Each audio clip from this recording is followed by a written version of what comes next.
우리가 오늘도 하나님 앞에 모여 예배합니다. 예배를 흠양하여 주옵시고 또 예배 가운데 하나님 살아계신 우리 하나님을 만나고 경험하는 귀한 시간 되도록 은혜 베풀어 주옵소서. 예수님 이름으로 기도드리옵나이다. 아멘. 우리 찬송가 하겠습니다. 우리 찬송가 369장 함께 찬송합니다.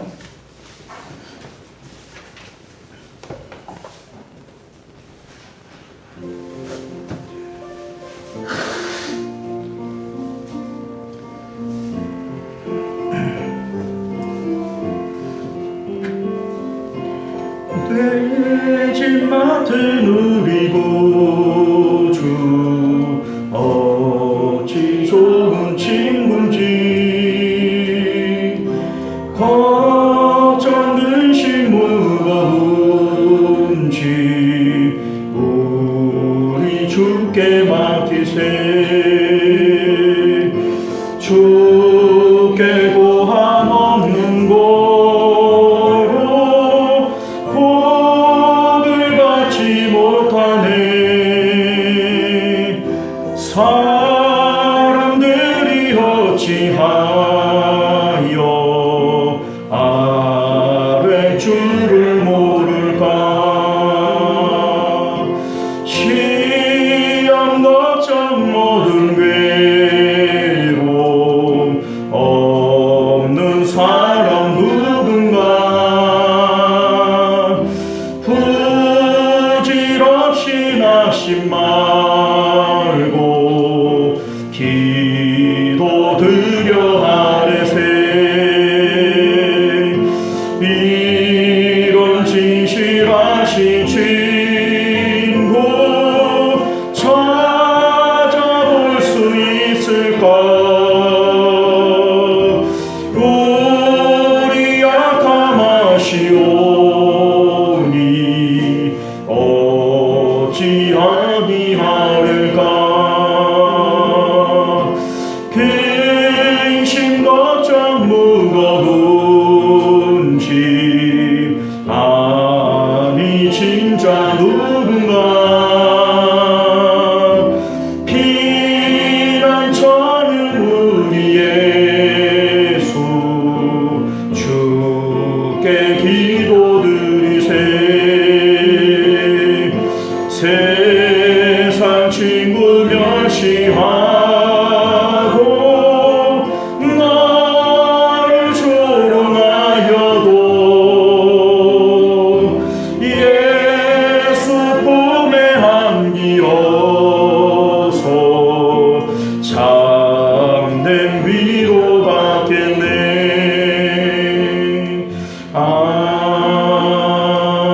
아멘. 자, 우리 옆에 있는 370장 우리 한 장 더 찬양합니다.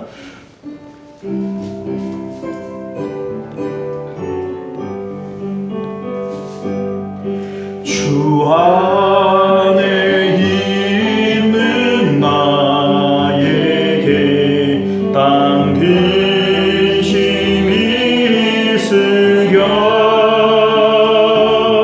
십자가 밑에 나아가 내 짐을 풀었네. 주님을 찬송하면서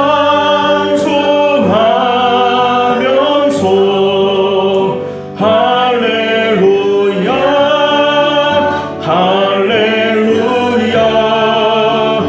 내 앞길 멀고 험해도 나 주님만 따라가리. 그 두려움이 변하여 내 힘도 되었고 전날의 한숨 변하여 내 노래 되었네.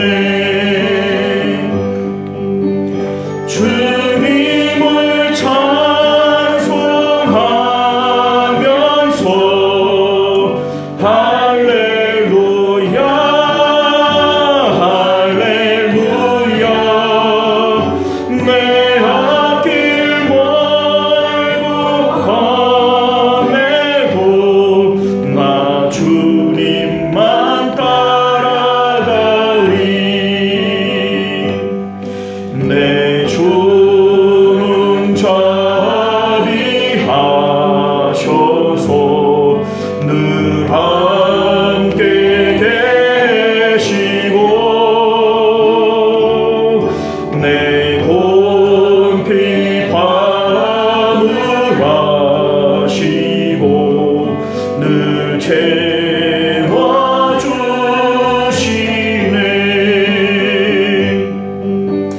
주님을 찬송하면서 할렐루야 할렐루야 내 앞길 멀고 험해도 나 주님만 따라가리. 내 주와 맺은 언약은 내 주와 맺은 언약이 영불변하시니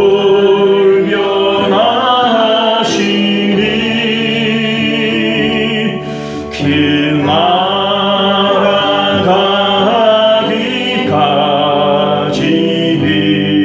늘 보호하시네.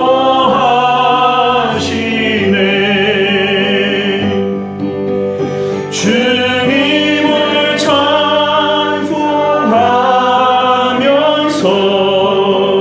할렐루야 할렐루야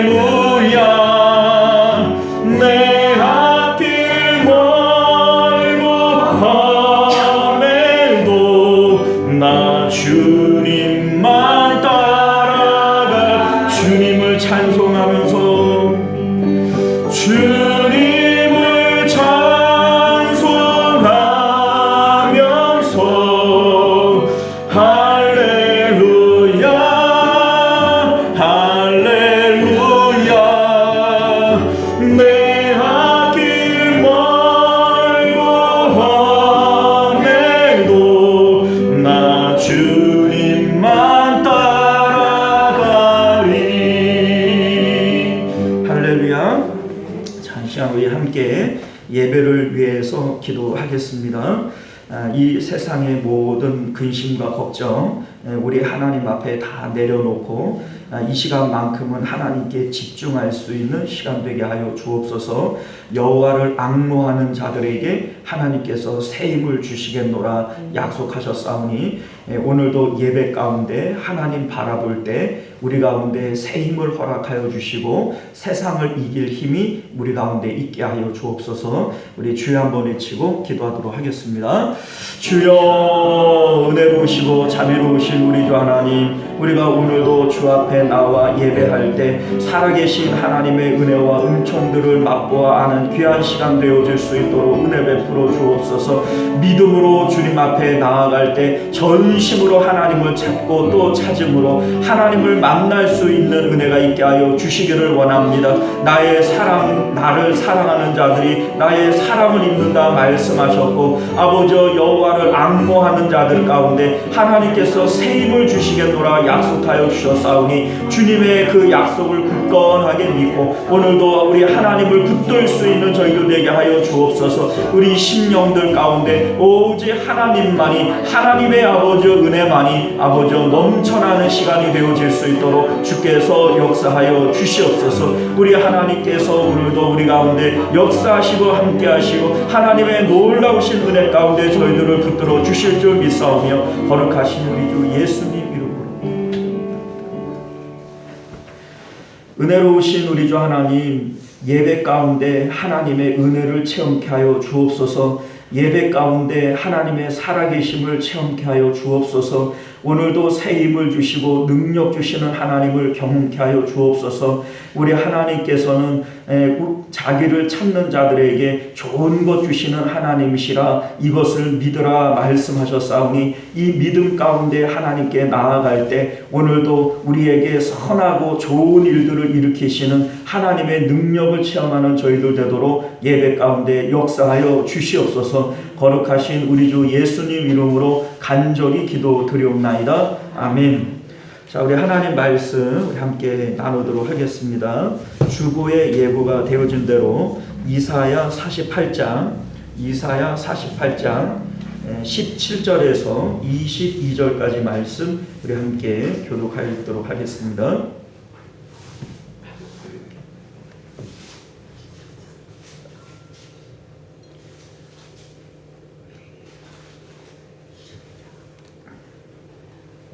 자, 우리 찾으신 줄 믿고 17절부터 교독해서 읽습니다.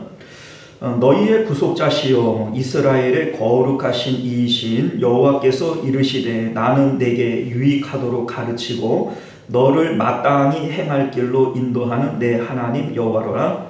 네가 나의 명령에 주의하였다면 내 동방이 강화와 같았고 내 공의가 바다 발걸 같았을 것이며 내 자손이 모래 같았겠고 내 몸의 소생이 모래알 같아서 그의 이름이 내 앞에서 끊어지지 아니하였겠고 없어지지 아니하였으리라 하셨느니라. 너희는 하늘에서 나가서 갈대아를 기하고 굵고 소리로 그를 위하여 들려주며 땅끝까지 거하여 이르기를 여호와께서 그의 종 야곱을 구속하셨다 하라. 여호와께서 그들을 사막으로 통과하게 하시던 때에 그들이 목마르지 아니하게 하시며 그들을 위하여 바위에서 물이 흘러나게 하시며 바위를 쪼개사 물이 솟아나게 하셨느니라.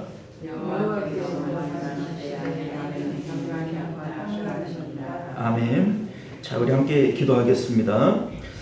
존귀하시고 내려오신 우리 주 하나님, 우리가 이제 주의 말씀을 듣습니다. 주님의 진리의 말씀 가운데 우리가 귀 기울이게 하시고 이 말씀을 듣는 자와 지키는 자가 복이 있다 말씀하셨사오니 우리 하나님 이 말씀 듣게 하셨으니 지킬 수 있는 믿음도 우리 가운데 더하여 주옵소서. 거룩하신 우리 주 예수님 이름으로 간절히 기도드리옵나이다. 아멘.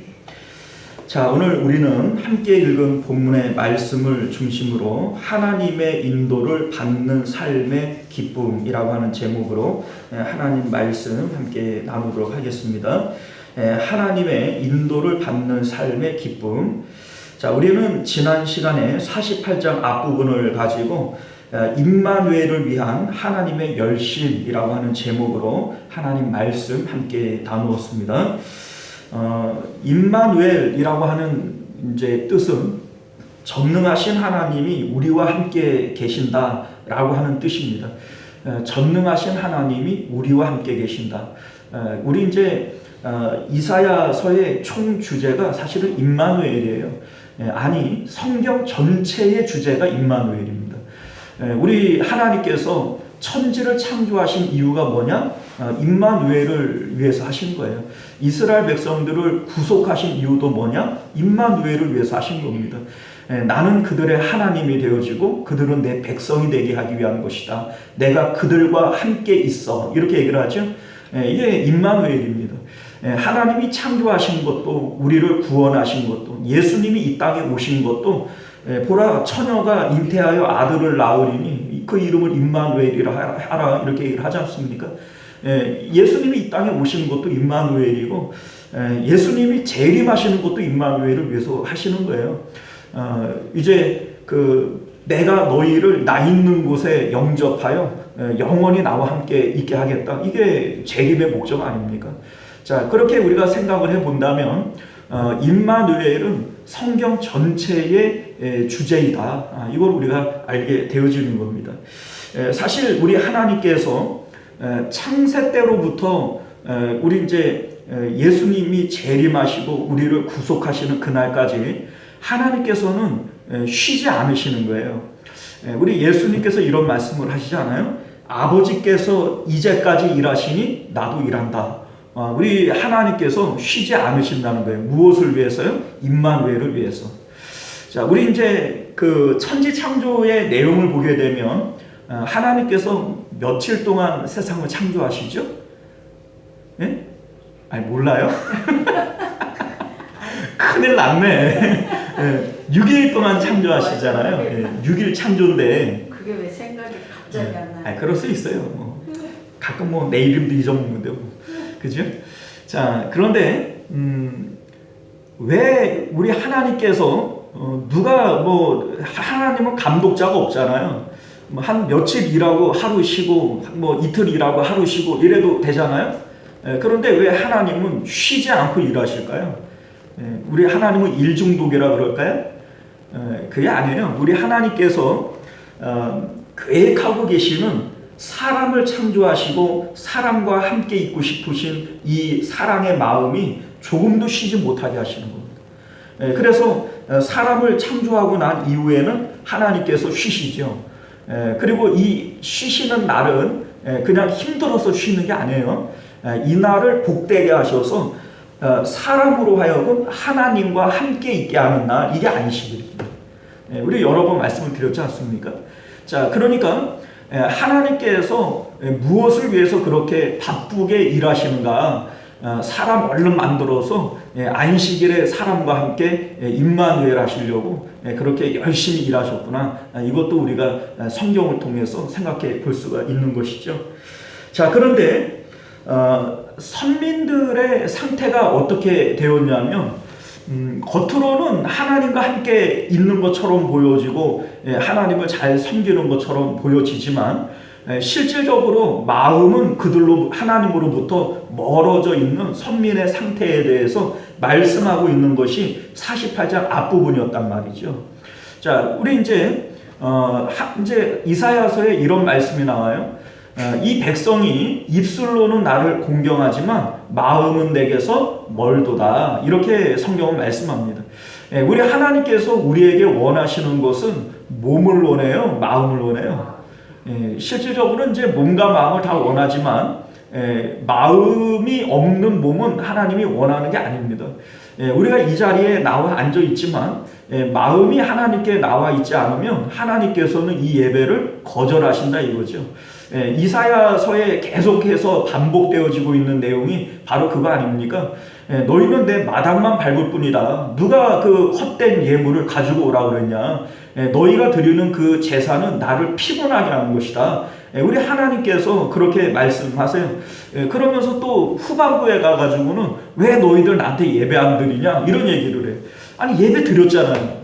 그런데 하나님이 드리지 말래네요. 그런데 왜 나한테 예배를 안 드리냐? 이런 얘기를 하는 이유가 뭘까요? 그렇죠. 마음의 제사가 없었다는 얘기예요. 너희들이 마음으로서 나를 섬기고 또 나와 함께 했다면 내가 반드시 너희에게 복을 주었을 텐데 이것이 오늘 48장이 우리에게 말씀하고 싶은 내용인 것을 믿으실 수 있기를 바라요. 자, 우리 1절과 2절 말씀 한번 볼까요? 야곱의 집이여 이를 들을지어다. 너희는 이스라엘의 이름으로 일컬음을 받으며 유다의 허리에서 나왔으며 여호와의 이름으로 맹세하며 이스라엘의 하나님을 기념하면서도 진실이 없고 공의가 없도다. 자, 이게 무슨 얘기입니까? 겉으로 볼 때에는 이스라엘이라고 하는 거룩한 이름으로 불려주고 또 여호와의 이름으로 맹세하는, 우리 이제 무엇으로 맹세한다라고 얘기할 때 그 이제 맹세하는 것은 내 것이어야 돼요. 자, 우리 그런 얘기 있잖아요.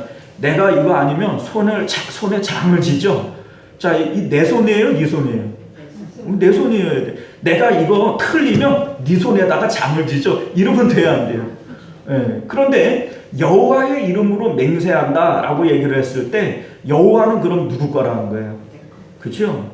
하나님은 우리 하나님이고 내 하나님이고요. 그러니까 하나님의 이름으로 맹세를 하는 겁니다.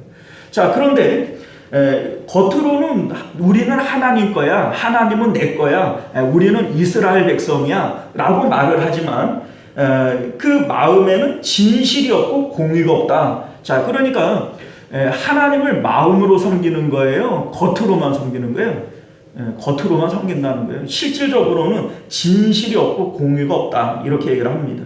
2절을 보면 그들은 거룩한 성 출신이라고 스스로 부르며 이스라엘의 하나님을 의지한다 하며 그의 이름이 만군의 여호와라 하나. 자, 만군의 여호와, 우리 하나님이 모든 왕 중에 왕이십니다. 말은 그렇게 하는데 실질적으로 하나님의 다스리심과 하나님의 지배를 받느냐? 그렇지 않았다는 거예요. 실질적으로 자기의 삶의 주인은 나 자신이 되어져서 나를 위해서 하나님이 계시는 존재라고 그렇게 믿고 살아왔던 것이 선민들의 상태였던 것이고, 사실은 오늘날 우리들도 역시 마찬가지입니다. 우리도 이 말씀을 읽으면서 아이고 저 이스라엘 백성들 저 미련한 것들 이렇게 말할 수가 없어요. 왜요? 이 모습 속에 바로 우리 모습이 있기 때문인 거죠. 우리도 하나님의 선민이라 하나님의 백성이라 말을 하고 우리 하나님에게 주님 주님 이러잖아요. 그런데 정말로 우리 하나님이 내 삶의 주인이 맞나요? 내가 여전히 내 삶의 주인이 되어져서 무엇을 먹을까 마실까 입을까 염려하고 내일은 어떻게 살아갈까 내 삶의 모든 근심 걱정을 내가 스스로 지고 그렇게 살고 있지는 않나요? 여러분들 우리 사실 이스라엘 백성들에게 지금 하고 있는 이 말씀이 바로 저와 여러분들에게 하고 있는 말씀인 것을 믿으실 수 있기를 바랍니다. 자, 우리 4절을 보면 내가 알거니와 너는 완고하여 내 목은 쇠의 심줄이요 내 이마는 노시라 이렇게 돼 있어요. 자, 내 목은 쇠심줄이다. 우리 쇠심줄 뭔 줄 아시죠? 하여튼간 고집탱이 아주 그냥 쇠심줄 같아. 우리 이런 표현 쓰지 않습니까? 자, 이 쇠심줄은 아주 질기다라는 거예요. 고집탱이 이런 쇠심줄이 없어. 이스라엘 백성들에게 하나님께서 그런 말씀을 하시는 거죠. 자, 내 이마는 노시다. 이게 이제 이 쇠잖아요, 쇠. 이마를 쇠로 만들었다. 이게 뭐 하기 위해서 쇠로 만든 걸까요? 빡치게 하려고. 자, 보통 이제 그 뿔 달린 짐승들이 자꾸 들이받잖아요. 소도 그렇고 염소도 그렇고 자꾸 들이받아요. 자, 그런데 이스라엘 백성들이 마치 하나님 앞에 들이받는 그런 짐승처럼 이마에 노술된 사람들처럼 그렇게 하나님을 자꾸 들이받는다는 거예요. 하나님을 대항을 한다는 거죠. 하나님 말씀에 순종해야 되는데 사실 우리는 하나님 백성이야, 하나님의 왕 중의 왕이야, 하나님이 내 주인님이야 이렇게 지금 얘기를 하고 있다면 하나님 말씀에 순종해야 돼요, 안 해야 돼요? 이거 입으로는 그렇게 얘기를 하지만 실질적으로는 고집이 색이나 쇠심줄 같고 자꾸 하나님을 들이받는단 말이죠. 계속 이스라엘 백성들이 광야에서도 오늘 이제 말씀에서도 이제 광야 생활에 대해서 얘기를 하잖아요. 21절을 보면은 이제 광야 때 생활들을 얘기를 하는데 광야 생활을 할 때에도 역시 이스라엘 백성들이 하나님을 끊임없이 이렇게 뒤받지 않습니까? 하나님을 원망하고 시비하고 하나님을 시험하고 이렇게 했던 일들이 너무나도 많아서 너희들이 10번이나 나를 반역을 했다 이렇게 얘기를 하는데 여기 나오는 이 10번은 딱 10번을 얘기하는 게 아니에요. 여러분 말씀을 드렸죠. 자, 10번이라고 하는 것은 많다라고 하는 뜻이에요. 많다. 우리 이제 소위 그러잖아요. 내가 그냥 그 얘기를 몇 번이나 얘기해서 골백 번도 더 얘기했잖아. 그게 진짜 골백 번 한 거예요. 이게 많다라고 하는 표현을 쓴 것처럼 내가 한 번만 더 하면 10번은 얘기했다 이런 뜻이에요. 그러니까 이스라엘 백성들이 끊임없이 하나님을 원망하고 또 반역했던 그것들을 10번이나 이렇게 얘기를 하는 것은 무수히 많다 이렇게 말씀하고 있는 것임을 믿으실 수 있기를 바라요. 자, 우리 이제 8절을 보면 내가 과연 듣지도 못하였고 알지도 못하였으며 내 귀가 옛적부터 열리지 못하였나니 이는 내가 정령 배신하여 모세 때로부터 내가 배역한 자라 불릴 줄을 내가 알았습니다. 이런 말씀을 해요. 자, 이게 무슨 얘기냐면 하나님께서 선민들을 택하시고 또 선민들에게 하나님의 말씀을 주시고 이 말씀의 핵심이 뭐예요? 신명기 28장을 보게 되면 너희들이 삼가 내 그 율법을 청종하여 지키면 너희들이 세계 모든 민족 위에 뛰어난 민족이 될 것이요 너희들이 들어가도 복을 받고 나가도 복을 받고 너희들을 치기 위해서 들어오는 적군들을 하나님께서 한 길로 들어왔다 할지라도 혼비백산해가지고 7길로 도망가게 만들겠다. 이게 신명기 28장에 나오는 말씀의 내용 아니겠어요? 자, 그런데 이스라엘 백성들이 이 말씀을 지켜요, 못 지켜요? 아니, 복을 준다는데도 못 지켜요, 그죠? 참 어리석죠? 하여튼 안소가 이제 그죠? 자, 이스라엘 백성들만 어리석은 것이 아니고 오늘날 우리들도 마찬가지예요. 하나님 말씀이 오늘날 우리에게는 유효하지 않을까요? 같아요. 우리도 하나님의 말씀대로 살면 반드시 복을 받습니다. 그런데 이 말씀대로 살지 못함으로 인해서 이제 이스라엘 백성들이 바벨론의 포로로 끌려가게 되어지고 멸망을 당하게 되어지는 거예요.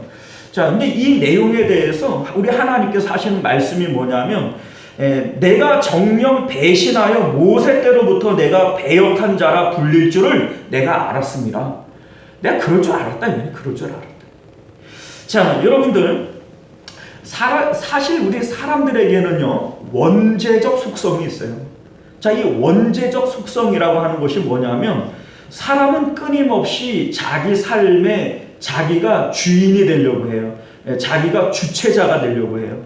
자, 뭐 요새 보면은 자기 자신이 주체가 되어지는 삶, 자기 주도적인 삶, 이것이 마치 되게 좋은 것처럼 포장을 해서 우리 이제 사람들에게 세뇌를 시키고 뭐 이렇게 하지 않습니까? 자, 그런데 사실 이게 인본주의예요. 인본주의. 자, 인본주의라고 하는 것이 뭐냐면 사람이 근본이 되어지는 이게 인본주의예요.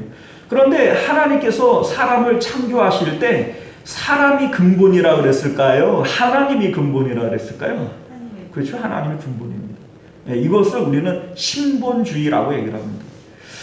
우리 이제 인류 역사적으로 보게 되어지면 14세기 이제 이후부터 르네상스 이후부터 이제 이 세상은 신본주의 사회에서 인본주의 사회로 넘어갑니다. 자, 그러나 세상의 풍조가 인본주의로 넘어간다고 할지라도 우리의 신앙은 언제나 신본주의여야 한다. 이것을 여러분들이 기억하실 수 있기를 바라요. 세상은 언제나 누가 먼저라고 그래요? 사람이 먼저다. 뭐 이런 얘기를 하죠. 이게 바로 인본주의예요. 그리고 이 인본주의가 귀착점이 어디냐면 공산주의입니다, 여러분들. 여러분들 이제 사회주의, 공산주의 뭐 이런 얘기는 많이 들어보셨죠? 그 모토가 어디에서부터 시작이 되어지냐면 인본주의라고 하는 것이 만들어지면서 합리주의, 뭐 이성주의, 그게 이제 해결의 변증법으로 와서 그게 이제 뭐 조금 어려운 얘기지요. 그런데 뭐 결론은 뭐냐면 그것이 공산주의, 사회주의로 왔다는 거예요. 그래서 사회주의의 모토가 뭐냐면 사람이 먼저다 이런 얘기를 하는 겁니다. 이해하셨어요? 그러나 이것은 우리가 알고 있는 신앙과는 정면으로 대치되어지는 겁니다. 사람이 먼저예요? 아니에요. 하나님이 먼저입니다. 하나님으로부터 사람이 나온 것이지 사람이 근본이 되어지는 것이 아니다. 이것을 여러분들 믿으실 수 있기를 바라요. 자, 그래서 우리 이제 사람은 끊임없이 자기가 주인이 되려고 하는 속성을 갖고 있어요. 우리 이제 가끔 우리 어떤 그런 거 있죠. 내가 원하는 것을 이루게 되어지면 어떤 성취감이 있어요. 기뻐요, 안 기뻐요? 기뻐요. 자, 그런데 하나님이 원하시는 일을 할 때 하나님이 원하시는 일이 이루어졌다고 기뻐하는 사람들이 많지 않아요. 그죠? 내가 원하는 일이 이루어진 게 기뻐요? 하나님이 원하는 일이 이루어진 게 기뻐요? 그게 바로 오늘 성경이 말씀하고 있는 배역한 자라 불릴 줄 알았다. 이 원죄적 속성을 얘기하는 겁니다. 자, 우리는 끊임없이 내 뜻이 이루어지는 것이 기쁘지 하나님 뜻이 이루어지는 것을 기뻐하지 않습니다. 주기도문의 내용이 뭐예요? 하나님의 뜻이 하늘에 이루어진 것처럼 땅에서도 이루어지라. 이게 우리의 기도가 되어져야 된다고요. 이게 주기도문의 내용인 거예요. 우리 예수님께서 겟세마네에서 기도하실 때에도 내 뜻이 이루어지게 해달래요? 아버지의 뜻대로 되게 해달래요? 아버지 뜻대로 되게 해달라. 이것이 예수님의 기도였던 것을 또 우리에게 가르쳐 주신 기도의 내용인 것을 믿으실 수 있기를 바랍니다. 사람은 끊임없이 자기의 뜻대로 되어지는 것을 원하고 그렇게 되어질 때 기뻐하는 거예요. 그런데 이것이 바로 원죄적 속성이다. 이걸 여러분들이 아셔야 됩니다. 우리가 이걸 생각을 해봐야 돼요. 그렇게 살아갔을 때 내가 원하는 대로 되어지는 삶을 살아가고, 그래서 내가 원하고 싶은 걸 다 이루고 살았어요. 자, 그리고 나서 맨 끝에 뭐가 있죠? 맨 끝에 뭐가 있죠? 심판이 있죠. 그렇지 않아요? 내가 원하는 대로 다 살았어요. 그렇게 되어지기도 쉽지 않은 건데, 그죠? 내가 원하는 대로 다 되어지고 살았어요. 그런데 여러분들 그 예전에 이제 뭐 벌써 한 10년은 된 얘기지만은 우리나라의 최고 부자였던 어떤 게임 회사 그 사장이 뭐 삼성, LG 뭐 이런 회장님보다도 더 부자잖아요. 그분이 이제 미국에서 자살을 했어요. 이유가 뭐냐면 우울증 때문에 자살을 했어요. 자, 우리 신문에도 아주 크게 나왔던 일이죠. 자, 그런데 이분이 원래 재벌이 아니고 이제 서울대학교 그 뭐 컴퓨터공학과 이런 데를 나와가지고 우리나라 굴지의 게임 회사를 만들어서 이제 자수성가하신 분이에요. 그러니까 무일푼으로 시작해가지고 우리나라 최고의 갑부가 되어진 사람이잖아요. 그렇게 되어지기가 쉬워요, 어려워요? 아마 이분은 자기 삶 가운데 실패라고 하는 것을 거의 맛보지 못하고 살았을 거예요. 성공했으니까 거기까지 올라갔겠죠. 그런데 그 끝이 뭐예요? 허무한 거예요. 우울한 거예요. 죽는 거예요. 그런데 여러분들 그 사람만 그럴까요? 아니에요. 솔로몬이 그 삶 가운데 솔로몬은 실패라고 하는 것을 거의 맛보지 못하고 살았어요. 태어나면서부터 금수저. 아버지가 다윗 왕이에요. 그리고 이제 왕이 되어져 가지고 계속해서 승승장구를 했어요. 다윗 이제 솔로몬의 영화라고 하는 것은 뭐 지금까지도 아주 유명하지 않습니까? 자, 그런데 여러분들 그 솔로몬의 마지막 끝에 솔로몬의 고백은 뭐예요? 헛되다는 거예요. 자, 여러분들 이걸 우리가 기억을 해야 됩니다. 우리는 내 뜻대로 되어지고 내 계획대로 되어지는 것에 기쁨을 누리고 희열을 느껴요. 그런데 정말 내가 원하는 것대로 다 되어졌다고 칩시다. 내가 원하는 대로 척척척척 다 됐어요. 그리고 그 끝에는 뭐가 있죠? 허무가 있어요. 죽음이 있고요.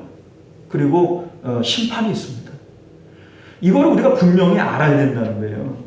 자, 그래서 우리 하나님께서 이제 내가 너희에게 새 일을 계획하겠다. 내가 너희에게 새로운 창조를 보이겠다. 이런 말씀을 하시는 것이 6절과 7절에 나오는 말씀입니다. 내가 들었으니 이 모든 것을 보라. 너희가 선전하지 아니하겠느냐? 이제부터 내가 이 새 일 곧 내가 알지 못하던 은밀한 일을 내게 듣게 하노니 이 일들은 지금 창조된 것이요 옛 것이 아니라 오늘 이전에는 내가 듣지 못하였으니 이는 내가 말하기를 내가 이미 알았노라 하지 못하게 하려 함이라. 자, 이 말씀은 메시아 예수님을 우리에게 줄 것을 말씀하시는 것이고요. 예수님을 통하여 성령을 우리에게 부어줄 것에 대한 그러한 말씀이 오늘 6절과 7절에 나오는 말씀이에요. 그래서 이것은 새로운 창조이다. 이런 얘기를 하는 것이고 새 일 곧 네가 알지 못하는 은밀한 일을 내가 너희에게 행할 것이다. 지금 이렇게 말씀하는 겁니다. 자, 이 내용들이 결국은 하나님께서 임마누엘을 위해서 뜨거운 의지를 가지고 열심을 내는 내용이다 라고 하는 겁니다. 자, 여러분들 우리 하나님이요 정말 무서운 분이세요. 자, 생각을 해봐요. 하나님의 뜻, 하나님의 계획을 이루기 위해서 독생자 예수님을 이 땅에 보내서 십자가에 죽이시기까지 이루려고 하는 그 의지 무섭지 않습니까? 자, 여러분들이 어떤 계획을 가지고 여러분들 자식의 목숨을 걸 수 있겠어요? 예? 자, 우리 하나님이 그런 분이시라는 거예요. 자, 그러니까 임마누엘을 위한 하나님의 의지가 얼마만큼 강한 것인가, 여러분들이 이것을 분명히 깨달아 아실 수 있기를 바랍니다. 하나님께서는요 마침내 이루고 마실 거예요. 왜요? 독생자 예수를 죽이기까지 하나님께서 계획하시고 하나님이 밀어붙이는 일인데, 거기에 대해서 우리가 거부하게 되어진다면 누가 더 괴로울까요? 우리 하나님도 괴롭지만은 그걸 거부하는 우리들에게도 괴로움이 더할 수밖에 없는 것이고, 지금 이스라엘 백성들에게 찾아오는 이 괴로움이 바로 그 괴로움이라는 거예요. 이스라엘 백성들이 왜 바벨론에 끌려가고 멸망당하고 그러한 어려움을 겪어야 되느냐? 하나님을 거부하는, 임마누엘을 거부했기 때문이다. 지금 오늘 48장이 우리에게 그 말씀 하고 싶은 겁니다. 자, 우리 이제 9절과 10절 말씀을 보면요, 내 이름을 위하여 내가 노하기를 더디할 것이며 내 영광을 위하여 내가 참고 너를 멸하지 아니하리라. 나는 나를 위하여 이를 이룰 것이라. 내가 내 이름을 욕되게 하리요 내 영광을 다른 자에게 주지 아니하리라. 자, 이게 무슨 말씀이냐면 하나님 자신의 거룩한 이름을 걸고 내가 이 일을 반드시 이룰 것이다. 지금 이 말씀하는 거예요. 우리 이제 소위 그러잖아요. 그거 아니면 내가 성을 가로. 이런 표현 쓰잖아요. 자기 이름을 걸고 자기 성을 걸고 맹세하는 거 아닙니까? 지금 하나님께서 지금 그거 하시는 거예요. 내 이름을 걸고 나는 반드시 이걸 이룰 것이다. 이 말씀을 주님께서 하고 계신 것이죠. 자, 그러니까 이 말씀은요, 영원하신 언약이 되어지는 겁니다. 왜냐하면 하나님은 스스로 계시는 분이고, 여호와라고 하는 그 이름은 영원히 변하지 않을 이름이란 말이죠. 그런데 그 이름을 걸고 하나님께서 약속하신 것이 뭐예요? 나는 임마누엘, 난 반드시 이루고 말 거야. 이것을 지금 하나님께서 말씀하고 있다는 겁니다. 자, 오늘 우리가 함께 읽었던 17절 이하의 말씀은요, 임마누엘을 이루게 되어질 때 인도받는 우리의 삶이 얼마나 아름다워질 것이냐, 이것에 대해서 하나님께서 말씀하고 있는 거예요. 너희들이 지금까지 그 임마누엘을 내가 이루라고 그렇게 얘기를 했는데 그거 거부했잖아. 그런데 내가 이제는 너희들이 그렇게 속성 자체가 배반하는 자들인 것을 내가 알았어. 그래서 이제는 내가 방법을 달리할 건데, 바로 메시아 예수님을 너희에게 보내주어서 예수님을 통하여서 너희 안에 성령을 주어서 이제 너희를 구원할 거야. 임마누엘을 이룰 거야. 이것이 이제 새 창조와 새 일을 행한다라고 했던 이 말씀인데, 이 일이 이루어지게 되어질 때 얼마나 복되고 기쁜 일들이 일어날 것인가, 이에 대해서 말씀하고 있는 것이 이제 17절 이하의 내용이 되어지는 겁니다. 그래서 우리 이제 17절 위에 보면 백성을 인도하시는 하나님이라고 제목이 붙어 있는데, 하나님의 인도를 받게 되어질 때 얼마나 기쁜 일들이 일어나게 될 것이냐, 이 내용이 이제 오늘 본문의 이제 내용이 되어집니다. 자, 우리 17절 말씀 보면요, 너희의 구속자시요 이스라엘의 거룩하신 이신 여호와께서 이르시되 나는 내게 유익하도록 가르치고 너를 마땅히 행할 길로 인도하는 내 하나님 여호와라, 이렇게 말씀하세요. 자, 우리 하나님께서 우리를 인도하시는 길은 유익한 길이요 또 마땅한 길이다, 이런 말씀을 하십니다. 우리 하나님께서 우리를 인도하시는 것이 유익하고 마땅하다. 그런데 실질적으로 이스라엘 백성들이 하나님의 인도를 유익하고 마땅하게 여기지를 못해요. 왜냐하면 광야에서 이스라엘 백성들을 이제 하나님이 광야로 인도하시잖아요. 그런데 이스라엘 백성들이 하나님을 반역해요, 안 해요? 반역하지요. 몇 번이나요? 10번이나. 하나님께서 인도하시는 그 길이 유익한 길이라고 여기고 마땅한 길이라고 여긴다면 하나님을 배반할 이유가 없지요. 그러니까 하나님이 인도하시는 그 길이 마음에 안 드는 거예요. 아니, 왜 길이 좀 많어? 왜 꼭 이런 데로 인도를 해? 여기 뭐 애굽에 매장지가 없어서 굳이 우리를 이곳으로 인도해서 여기서 다 죽게 만들려고 그러는 거야? 여기는 뭐 부추도 없고 파도 없고 마늘도 없고 뭐 먹을 거라고는 이 뿌시에게 이 만나밖에 없는데 왜 우리를 이런 데로 인도를 해? 여기는 물이 없어서 갈증이나 죽겠는데 물 없냐고 물. 이게 지금 이스라엘 백성들이 하나님께 하는 원망들 아닙니까? 자, 이들이 하나님의 인도를 유익한 길이라고 생각을 하고 있나요? 아니에요. 이들은 지금 하나님을 원망하고 있어요. 그런데 사실 우리가 생각해 보면 이 문제가 비단 이스라엘 백성들만의 문제일까요? 아니에요. 우리들의 문제이기도 한 겁니다. 우리도 우리의 삶 가운데 내 삶이 만족스럽나요? 때로는 하나님 왜 나를 이렇게 만들어가지고 그 머리도 나쁘지요, 생긴 것도 마음에 안 들죠, 부모도 별로지요, 누구는 금수저 그 집안에 태어나가지고 잘 먹고 잘 사는데 왜 나는 이렇게 태어나게 해가지고서는 어렵게 만드는지 모르겠다고 하나님을 원망하지 않겠어요?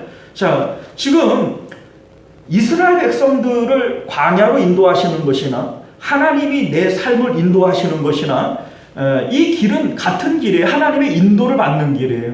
그런데 하나님은 그 길이 나에게 유익한 길이다, 마땅한 길이다 이렇게 얘기를 하시지만 우리는 전혀 그렇게 여기지를 못한다는 것이죠. 자, 그렇게 되어질 때 우리가 하나님의 인도를 받을 수가 없어요. 자, 우리 하나님께서 우리에게 원하시는 것은 왜 하나님께서 광야길로 인도하셨을까? 광야로 인도하신 이유가 뭘까? 자, 신명기 8장 16절 말씀을 보면 하나님께서 이스라엘 백성들을 광야로 인도하신 이유를 이렇게 밝히고 있습니다. 내 조상들도 알지 못하던 만나를 광야에서 내게 먹이셨나니 이는 너를 낮추시며 너를 시험하사 마침내 내가 복을 주려 하심이었느니라. 마침내 내게 복을 주려 하심이었느니라. 자, 하나님께서는 이스라엘 백성들을 복 주시기 위해서 이 광야길로 인도하셨다는 거예요. 광야로 인도하셔서 너를 낮추고 너를 시험하사 이스라엘 백성들이 복을 받기 위해서 반드시 필요한 것이 뭐냐면 낮아짐이 필요한 거예요. 하나님을 받을 수 있는 그릇이 필요한 거예요. 그래서 하나님께서 광야길, 시험의 길로 이들을 인도하셨다라는 거예요. 그리고 그 길의 마지막은 마침내 복을 주려 하십니다. 이렇게 말씀하고 있는 겁니다. 자, 오늘은 우리들도 마찬가지거든요. 하나님께서 사람들마다 인도하는 길은 다 달라요. 어떤 사람들은 저 북한에 태어날 수도 있는 거고, 어떤 사람들은 저 미국에 태어날 수도 있는 거고, 출발선상이 같을 수 없어요. 어떤 사람들은 금수저로 태어날 수 있는 거고, 어떤 사람들은 흙수저로 태어날 수 있는 거고, 출발선상이 같을 수는 없어요. 그러나 하나님께서 각 사람들에게 공평하게 나눠주려 하시는 것이 뭐냐면 하나님 자신을 나눠주고 싶어 하십니다. 우리가 요셉의 삶을 알고 있지 않습니까? 요셉.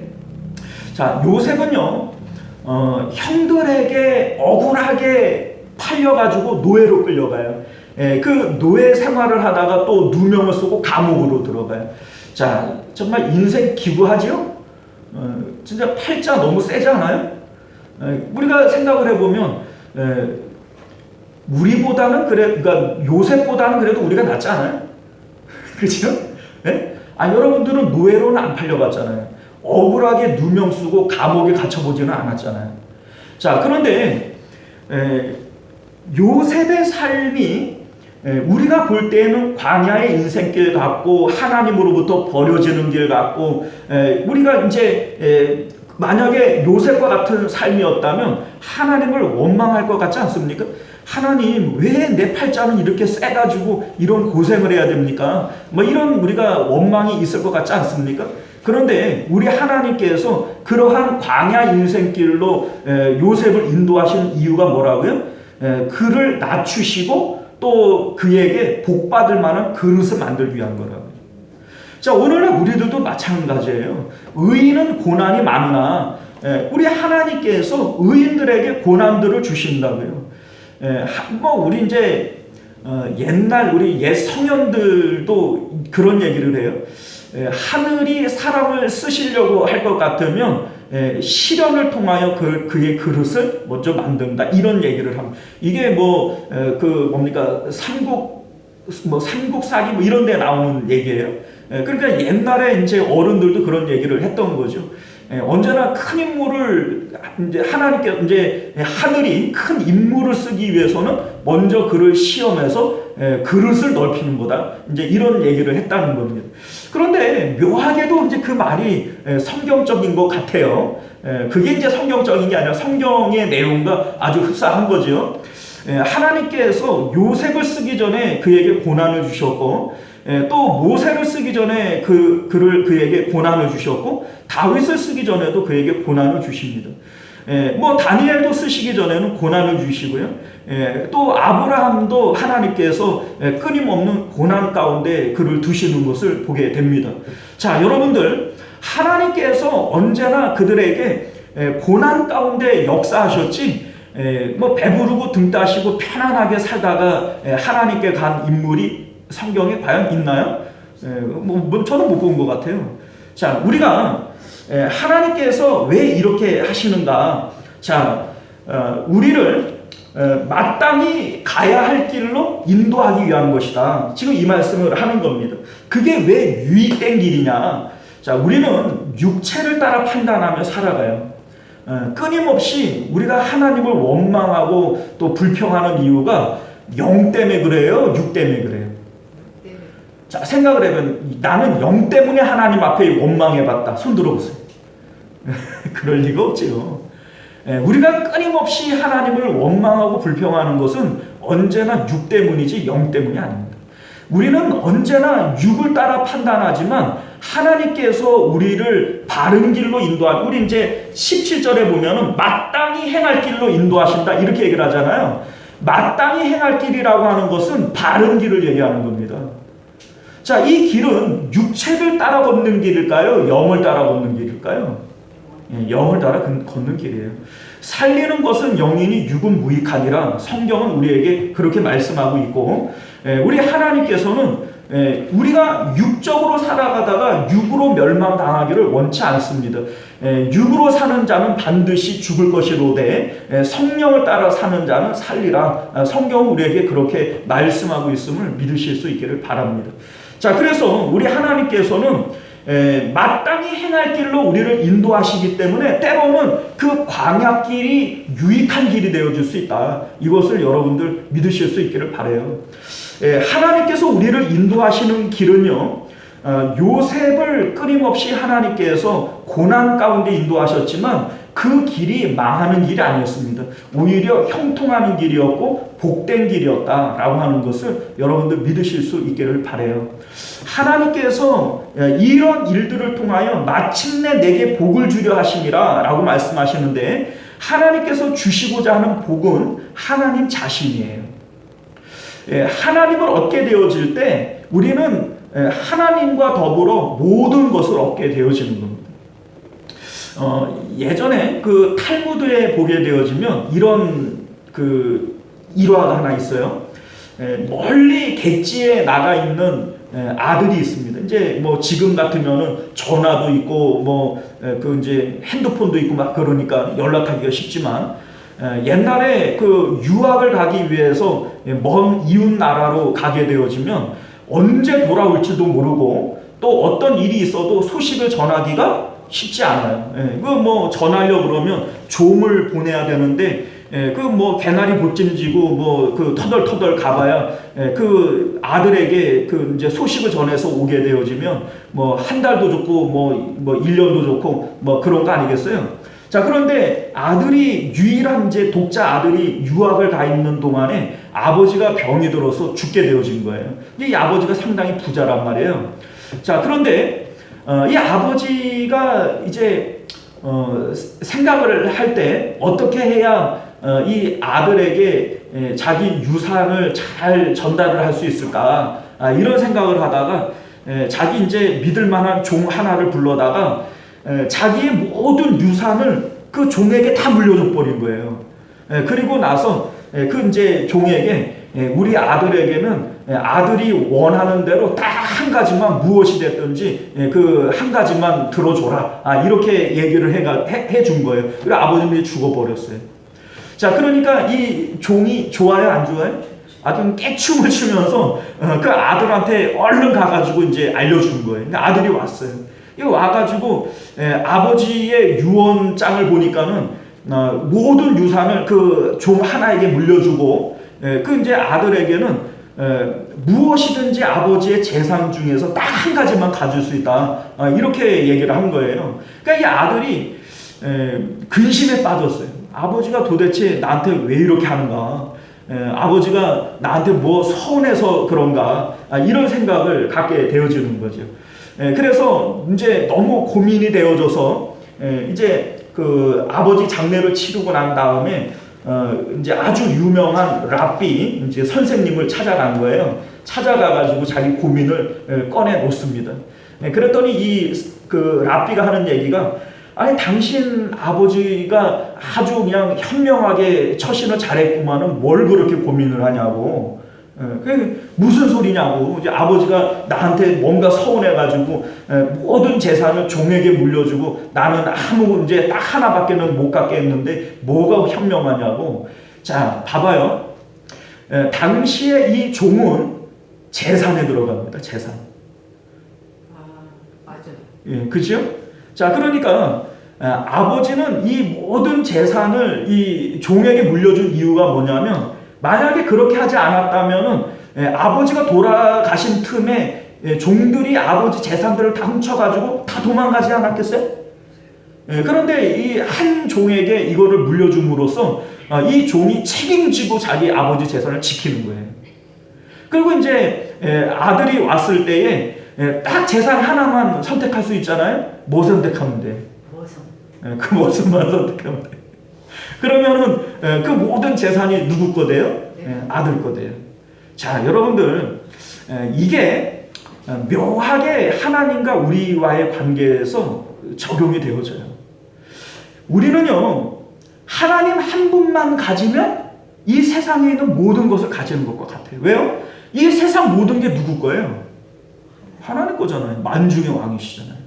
그런데 그 하나님은 누구 거예요? 내 거. 우리가 여호와의 이름으로 맹세한다. 여호와가 누구 거니까? 내 거니까. 자, 그런데 우리는 그 하나님 한 분을 가지려고 그러는 것이 아니라 자꾸 뭐 다른 거 이거 있으면 좋을 텐데 저거 있으면 좋을 텐데 이게 없어서 내 인생은 망쳤어. 내 인생은 루저야. 막 이러고 있는 거예요. 뭐만 가지면 되는데 하나님만 가지면 돼요. 이 내용을 우리에게 보여주는 것이 성경의 내용이라고요. 아브라함은 이 세상 가운데 그 어떤 것도 선택하지 않았어요. 자기 본토 친척 아버지 집 선택 안 했고 자기 아들을 선택 안 했어요. 누구만 선택했어요? 하나님만 선택했어요. 그랬더니 하나님께서 이 모든 것을 더하여 주세요? 안 해주세요? 더해 주시는 거예요. 요셉이 그랬고 다윗이 그랬어요. 그리고 우리 예수님께서 그 말씀 하시잖아요. 너희는 오직 그의 나라와 그의 의를 구해라. 그리하면 이 모든 것을 너희에게 더하여 주시리라. 이것이 바로 믿음의 세계인 것을 믿으실 수 있기를 바랍니다. 우리가 생각할 때에는 내 인생이 정말 모질라 보여요. 이것도 없고 저것도 없고 아무것도 없어 보여요. 그런데 성경은 우리에게 언제나 뭘 말씀하시냐면 우리 하나님께서 일부러 그러한 광야길로 우리를 어떻게 하신다고요? 내모신다고요. 그 가운데에서 우리를 시험하시는 거예요. 누구를 선택하냐? 무엇으로 사느냐? 사람이 떡으로 사는 것이 아니라 하나님의 말씀으로 살아야 되는 것인데 하나님 선택하냐? 세상의 떡을 선택하냐? 이것을 하나님께서 보시려고 하는 거예요. 그리고 마침내 우리가 믿음으로 하나님을 선택하게 되어질 때 이 모든 것을 우리에게 더하실 것을 믿으실 수 있기를 바랍니다. 마침내는 여러분들이 성공하실 거예요. 마침내는 여러분들이 잘 되실 겁니다. 왜요? 하나님께서 그렇게 약속하셨기 때문인 것이죠. 어떤 상황 가운데에서도 하나님을 선택하셔야 됩니다. 하나님을 붙드시는 자들에게 이와 같은 복이 있음을 믿으실 수 있기를 주님 이름으로 축원드립니다. 기도하겠습니다. 은혜로우시고 자비로우신 우리 주 하나님 감사합니다. 오늘 우리에게 주시는 하나님의 말씀을 따라 우리가 이 세상 가운데 정말 여러 가지 다른 것들을 선택하지 아니하고 오직 하나님 한 분을 선택할 수 있는, 그래서 아버지께서 우리에게 약속하신 그 은혜와 복을 마침내 받아 누릴 수 있는 저희들 되도록 은혜 베풀어 주시옵소서. 거룩하신 우리 주 예수님 이름으로 간절히 기도드리옵나이다. 아멘. 자, 우리 찬송가 569장 이제 함께 찬송합니다. 찬송가 569장입니다.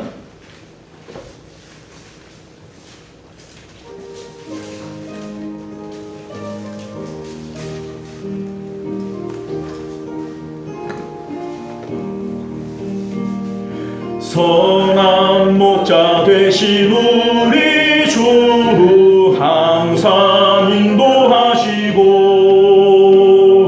푸른 풀밭 좋은 곳에서 우리 먹여주소서. 선한 목자 구세주여 항상 인도하소서. 선한 목자 구세주여 항상 인도하소서. 양의 문이 되신 예수여 우리 영접하시고 길을 잃은 양의 무리를 항상 인도하소서. 선한 목자 구세주여 기도 들어주소서. 선한 목자 구세주여 기도 들어주소서. 금이 많고 약한 우리를 용납하여 주시고 주의 넓은 크신 은혜로 자유 얻게 하셨네. 선한 목자 구세주여 지금 나아갑니다. 선한 목자 구세주여 지금 나아갑니다. 일찍 주의 뜻을 따라서 살아가게 하시고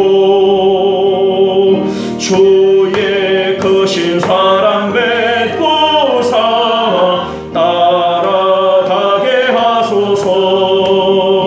선한 목자 구세주여 항상 인도하소서.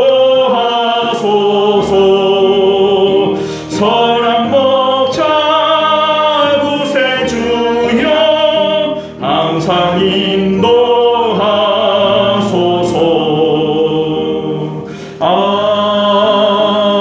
아멘. 자, 여러분들 이 시간 우리 함께 기도하실 때 말씀을 기억하시며 기도하실 수 있기를 바라요. 하나님이 인도하는 것에 대한 기쁨이 있어요. 하나님이 인도함에 대한 복이 있습니다. 그런데 여러분들 인도라고 하는 말의 의미가 뭡니까? 인도는 이끌림을 받는 거예요? 내가 이끄는 거예요? 이끌림을 받는 거예요. 하나님이 내 삶을 이끌도록 하셔야 되는 것이지 자꾸 하나님 보고서는 따라오시라고 이러면 안 되는 겁니다. 거기에 우리 인생의 실패가 있는 겁니다. 우리가 자꾸 내 뜻과 내 계획을 세워놓고 하나님 도와주세요, 이렇게 되게 해주세요, 이게 여러분들 결국 망하는 일인 것을 여러분들 아셔야 될 줄 압니다. 하나님의 말씀을 따라 살아가야 되는 거예요. 하나님의 뜻은 언제나 성공해요. 내 뜻은 실패합니다. 내 뜻대로 다 되어져도 그 끝은 뭐예요? 허무고 죽음이고 심판일 수밖에 없어요. 하나님의 뜻대로 따라가는 것이 이것이 바로 성공의 길이고 또 축복의 길인 것을 믿으실 수 있기를 바랍니다. 뭐 이렇게 얘기를 하니까 야, 하나님의 뜻을 따라간다고 하는 게 뭐냐? 제가 쉽게 하나 얘기를 해드릴게요. 하나님을 사랑해서 하나님을 위해서 살아가는 것이 그것이 하나님을 따라가는 겁니다. 나를 사랑해서 나를 위해서 살아가는 것은 하나님을 따라오라고 하는 거예요. 자, 우리 하나님이 목자예요? 내가 목자예요? 하나님이 목자예요. 하나님이 목자이기 위해서는 내가 양이 되어줘야 됩니다. 내가 자꾸 그 맹수처럼 내 이빨로 내 손톱으로 자꾸 이렇게 살아가려고 하면 하나님께서 내 목자가 되어줄 수 없어요. 맹수에게는 목자가 필요 없습니다. 양에게만 목자가 필요해요. 내 힘으로는 아무것도 할 수 없고 내 의지로는 어떻게든 살 수 없어서 우리는 하나님을 의지합니다. 이게 주님의 양이에요. 그리고 우리 하나님께서는 그 양들을 이끄시고 보호하시는 것임을 믿으실 수 있기를 바랍니다. 여러 번 말씀드렸죠. 맡기지 않는 것은 책임지지 않습니다. 하나님 앞에 맡기지 않아놓고 자꾸 책임지라 그래봐야 하나님도 골치 아파요. 좀 맡겨라. 좀 맡겨놓고 좀 책임지라 그래라. 맡기지도 않고 뭘 자꾸 책임지라 그러냐. 우리 하나님의 마음이 그거 아니겠어요? 자, 이 시간 우리 함께 기도하실 때 우리 하나님께서 나의 선한 목자라면 나는 주님의 양이 되게 하여 주옵소서. 자꾸 내가 내 뜻과 내 의지대로 살아가려고 그러면서 주님 따라오라고 하는 삶이 아니라 주님 기뻐하심을 위해서 주님 사랑하는 마음으로 주님 따라갈 수 있는 저희들 되게 하여 주옵소서. 거기에 복이 있음을 믿게 하여 주옵소서. 우리 주여 한번 외치고 기도하겠습니다. 주여, 은혜로우시고 자비로우신 우리 주 하나님, 우리를 이 땅 가운데 두실 때 우리에게 내 뜻과 내 계획대로 살아가라고 우리를 이 세상에 두신 것이 아님을 깨달아 알게 하여 주옵소서. 오직 하나님을 위하여 하나님의 뜻 가운데 살아가도록 우리를 지으셨고 아버지 그 가운데 우리 삶에 기쁨이 있음을 우리로 깨달아 알도록 은혜 베풀어 주시기를 원합니다.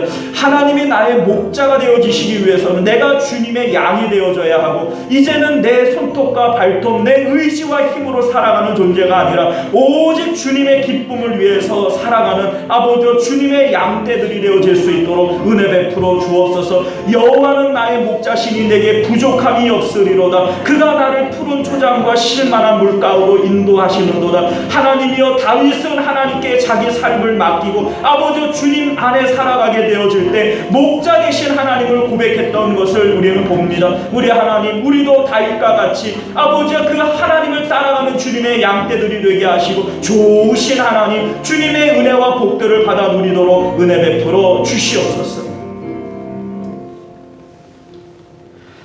선하신 주님, 주께서는 우리를 사랑하사 언제나 푸른 초장과 실만한 물가로 인도하시는 줄 믿습니다. 우리가 주님 인도를 따라 그러한 푸른 초장과 실만한 물가로 가기 위해서는 내 생각과 내 판단, 내 이빨과 내 발톱을 버리고 오직 주님의 충실한 양이 되어져야 될 줄 믿습니다. 하나님 앞에 내 삶을 맡기지도 아니하면서 하나님을 원망하고 왜 나를 책임지지 않느냐고 하나님 앞에 땡깡 부리며 살고 있지는 않습니까? 우리 하나님, 요셉과 같이 노예로 팔려나가고 또 감옥에 억울하게 갇히는 일이 있다 할지라도 하나님을 목자 삼고 하나님을 붙드는 자는 하나님께서 나보다 높은 바위에 나를 올리실 줄로 믿습니다. 다윗이 그랬고 또 다니엘이 그랬고 요셉의 삶이 그랬습니다. 우리 하나님, 언제나 우리 하나님 안에서 기쁨을 누리며 하나님을 선택하는 저희들 되도록 은혜 베풀어 주시옵소서. 거룩하신 우리 주 예수님 이름으로 간절히 기도드리옵나이다. 아멘. 우리 주기도문으로 예배를 마칩니다. 하늘에 계신 우리 아버지여, 이름이 거룩히 여김을 받으시오며 나라가 임하시오며 뜻이 하늘에서 이룬 것 같이 땅에서도 이루어지이다. 오늘 우리에게 일용할 양식을 주시옵고 우리가 우리에게 죄 지은 자를 사하여 준 것 같이 우리 죄를 사하여 주시옵고 우리를 시험에 들게 하지 마시옵고 다만 악에서 구하시옵소서. 나라와 권세와 영광이 아버지께 영원히 있사옵나이다. 아멘.